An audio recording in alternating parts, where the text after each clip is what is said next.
In life, we all have a journey, and for most, it never goes as planned or how you imagined it to go. They say we make plans and God laughs. That quote stuck with me because I truly believe if you work hard, you're persistent, and you keep going, you'll be exactly where you need to be in the end. While chasing this basketball dream, it has been filled with ups and downs, and I have for sure had a journey. Losing my mom at the age of 12, 3 different high schools, 5 colleges, and a number of injuries. This ride hasn't been easy, but I'm not done yet. I wanted to share with you guys my story, what's to come with my life, and what's to come with this channel. In high school, I won the Long Island Championship as a senior.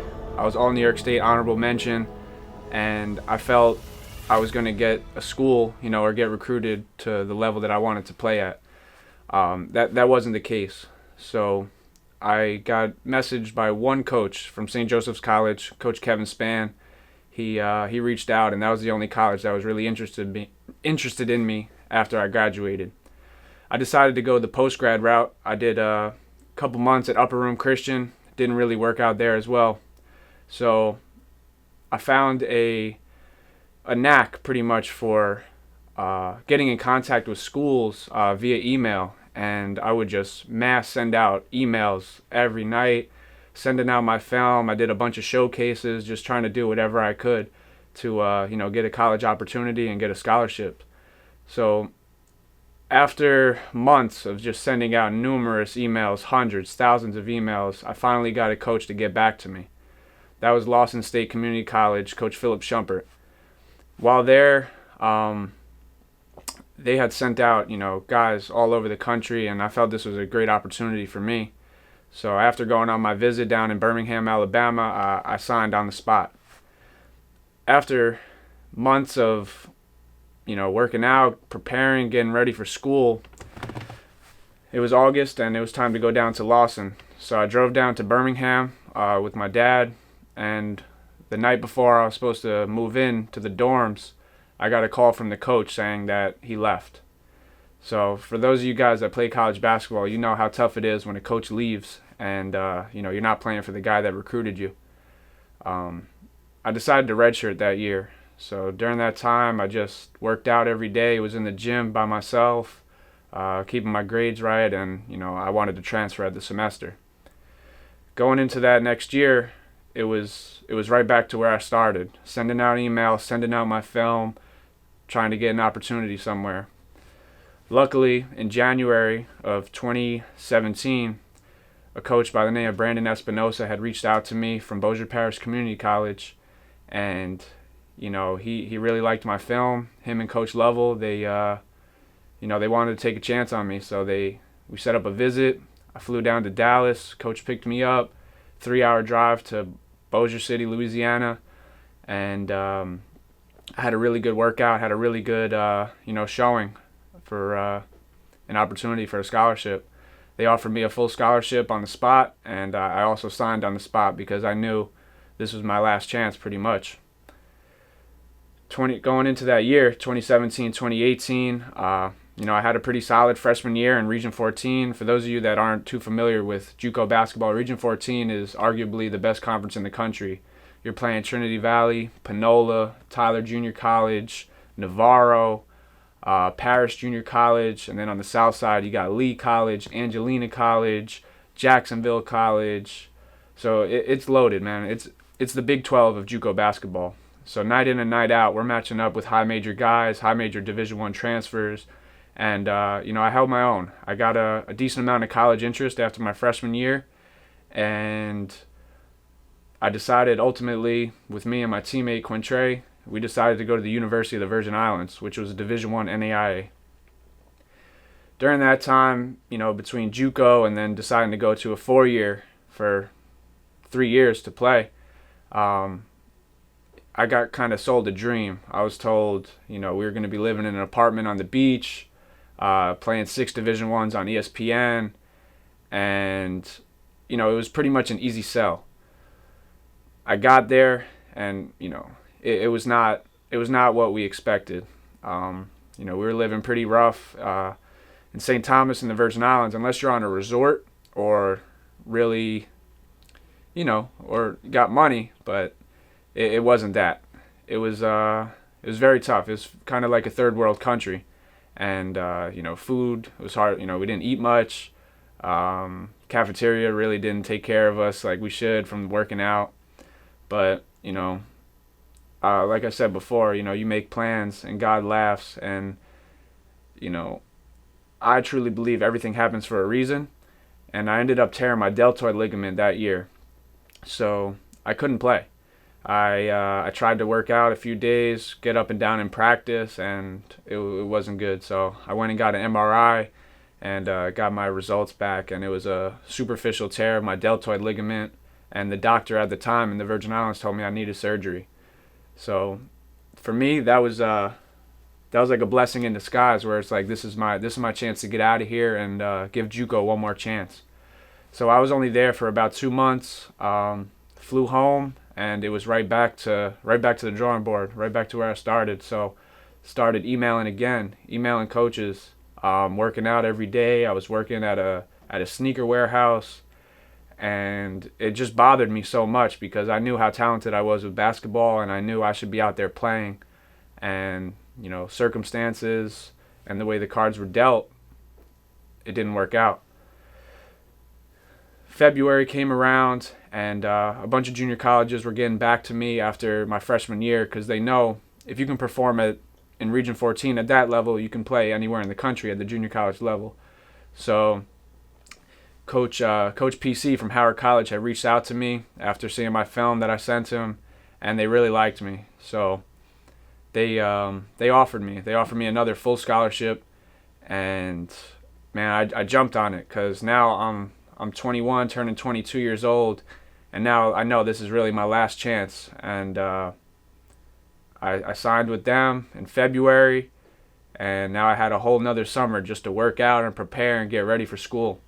So this year was it was probably the most grueling year I had with workouts, I would say. I was in the gym from 8 in the morning to pretty much 2 in the morning, and I would go home and take a nap, because I would work out all day, come home, and then I worked at the gym. So I would work the front desk 6 to 11, close up, and then I would just stay until 1, 2 in the morning, just working out. And this was the best shape I've ever been, the best my shot has ever felt, and I was ready for my last chance of JUCO. At this point, my Division I clock was done, so I knew it was going to be Division II NAIA, and I was fine with that. At this point, I just wanted to show that I can play at the college level, because now I'm 3-4 years removed from high school, and I've only had 1 year of college under my belt. So moving in August to Howard College in Texas, in Big Spring, Texas. For those of you that don't know, it's not Dallas, it's not Houston, it's way West Texas. Not much around. All you got is school and basketball. And for me, that was fine. That was all I needed. I was a little older than all the other guys, and I knew why I was there. So, like I said, this was the best I ever felt playing basketball. Going into sophomore year at junior college, first day of playing, open gym, I dominated. I felt I was truly the best guard out there. We had 6 or 7 Division I transfers. We were loaded. We had super talented team, and I proved myself day one that I should be the starting point guard. Day 2 came, did really well again. Did everything I had to do. I'm vocal, knocking down my shots, getting everyone involved, and the coaches were really pleased, with what they saw. They knew exactly what they were getting from my film, and just conversations over the phone and what I could bring to the table. Day 3 is when another hiccup in the road, and playing really well, getting up and down, open gym. One of my teammates drives baseline. I tried to cut him off. He stepped on my foot, and I fell backwards. My wrist got caught under me, and I knew it as soon as it happened, but I ended up breaking my wrist, my shooting wrist, my right hand. So it was super tough, because I haven't played in 2 years. I was just coming off a torn deltoid ligament, and I really dedicated my life and my summer to basketball, and it was just taken from me on day 3 of getting to school. So I went right to the doctor, got X-rays, and it was a fracture in my right wrist. So I was out for 3 months.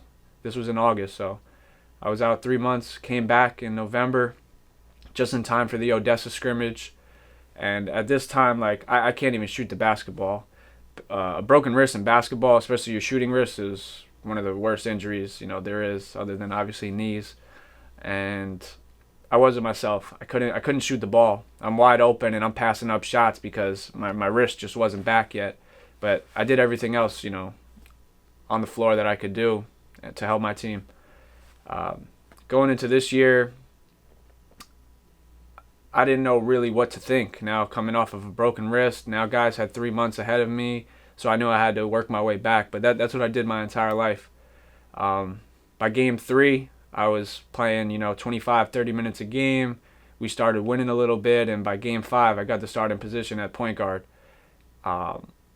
It was a real rough year. We had a lot of ups and downs with the coaching staff. Just some things had happened. Our head coach had got suspended, and this is where the injuries come back. After game 9, I was playing at Weatherford College in Texas, and I had a back screen on me, and when I planted, I felt something funny in my knee. Played through it, had adrenaline going. Next day I woke up and I couldn't walk. So they take me to the doctor, and I have a bone contusion in my left knee. So bone contusion doesn't sound too good, doesn't sound too bad.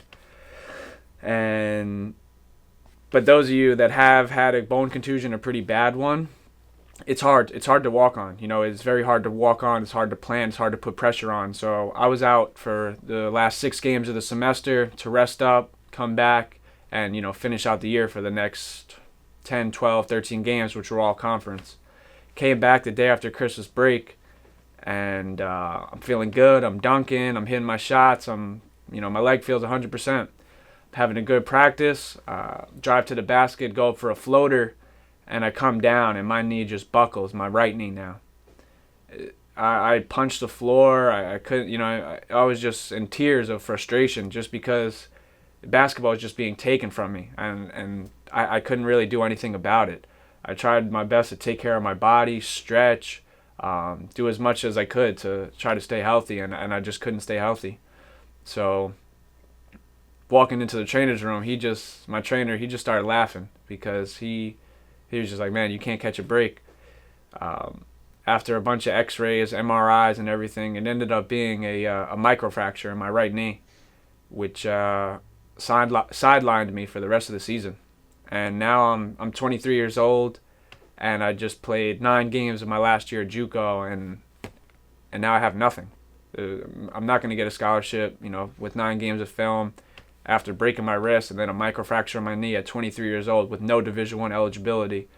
So it was super tough for me. It was a hard pill to swallow, and at that point in time, I almost despised basketball. I stopped hanging around the team. I stopped going to practice. I stopped sitting on the bench for the games. I just really wanted nothing to do with basketball, and it was a really dark time because basketball has been my entire life since I would say 7th, 8th, 9th grade, where I really started taking it serious. And this is where, everything kind of came around full circle, where I was like, you know what, let me start seeing what else I like to do. Because if I can't play basketball, I got to find a new passion. For those of you that watch my podcast, I explained this in episode 6. I got a message one day from my guy Jake, who great childhood friend, call him my brother, and it was a podcast with Mike Stud and Mod Son. And I was never really into podcasts, but it was a visual podcast. So that kind of caught my attention. It was a nice visual, 2 guys talking, and he was just pretty much talking about a hard time in his life and how he got through it. But Mike Stud was one of my favorite rappers growing up, favorite artists growing up, and I was, I had no idea what this was about. So I talked to him about it a little bit, and he kind of opened my eyes to podcasting, and that's where it all kind of clicked for me, and I was like, I really want to do this. So I pretty much took a whole year off from basketball and got into podcasting, got into camera, got into editing a little bit, and I started a podcast called The Journey Podcast. It was fun, talking with a bunch of people. I've had friends on, I've had people that I never met before, just kind of reached out to them. So, it's definitely been fun. I really enjoy the podcast. I think it's a really good platform for people to share their stories and for me to just talk about what's on my mind and how I feel and, pick people's brains about certain things. So I'm 14, 15 episodes into the podcast, and I'm starting to fall back in love with basketball. After taking a year off, I just felt like something was missing, and I knew basketball was going to be that missing piece for me. So I started working out again a couple months ago, getting back in shape, and I decided that I wanted to continue playing. So at this point in time, with everything going on, with my podcast, girlfriend, family, 24 years old, I decided, let me not, go to a Division II or NAIA somewhere far again, and, God forbid something were to happen, injury-wise, or it just didn't work out. I mentally and physically I'm not prepared for that. I don't want to do that anymore. That's not my goal. So I decided to play Division III basketball at Old Westbury, which is 15-20 minutes from my house. Coach Tomlin is a great coach. He's been there 20 years. And I decided to, rock with Old Westbury and finish up my last 2 years close to home. And I'm super excited about this opportunity because I'm feeling good. I'm getting back in shape, and I'm getting back to my old self. And I feel like this year is going to be a really special year for basketball. And that is exactly why I'm making this episode, to kind of give you guys a rundown of my story, what happened, and where I'm at today. And during this vlog type style, I'm going to bring you along with me with this journey for my last 2 years. And now, moving from the podcast, I'm changing the channel's name. I'm kind of switching it up a little bit to now called The Journey Lifestyle. So with The Journey Lifestyle, it's going to bring vlogs, basketball training, open runs, podcasts, a bunch of stuff. So I'm trying to bring all different avenues of basketball and podcasting and videos to try to kind of, make this more of a platform for everyone, to reach everyone, to, create a bigger audience. And I think this is going to be something really special. I was inspired kind of by Friga. I don't know if you guys are familiar with him, but he does something like this where he's going around playing at all the parks. Him, Austin Mills, Nick Briz, Zach Hodgkins, and man, this is kind of what I want to do now, where I want to continue with the podcast, but I'm going to show you guys a lot of basketball, me playing, me working out, playing one-on-one with my guys. I'm training a bunch of young kids right now, and then eventually next year in October when the season starts, my camera guy, Nick, he's going to be recording at the games, getting some behind-the-scenes footage, and you guys are going to be able to follow me kind of a day in the life of what a Division III college basketball player is. I'm really excited for this. I can't wait to get this ball rolling, and we should have a lot of good footage this summer, especially backyard battles at KJ's house. So my guy KJ played pro in London, played Division I at Marist, Division II at Stonehill, and he has a half court in his backyard, and he started this run where it's just called backyard battles, and we play 3-on-3, 4-on-4 half court, but it's super competitive. A bunch of Division I guys, professional guys, a bunch of guys we grew up with playing, and we get there and we get after it. We push each other, so it's going to be a lot of episodes of that. It's going to be one of the series, open gyms, and like I said, it's going to be more of a vlog, lifestyle type channel rather than just a podcast. So for those of you that really enjoy the podcast, don't worry, it's not going anywhere, but we're going to just add to this channel, and I hope you guys enjoy. Please hit the like button, hit the subscribe button, share this, whatever you guys got to do, to help support. Everything's appreciated. I appreciate all the support I've got so far, and I'm just trying to grow this channel and grow the journey, because I know everyone has a journey, Everyone has a journey, whether it's with sports, life, art, music, school, whatever it is. We all have a journey, and I feel this was the most fitting name for me, for my life, and where I'm at today, because, like I said before, it's definitely been a journey. So I hope you guys enjoy and are also looking forward to what's coming to the Journey lifestyle. Thank you.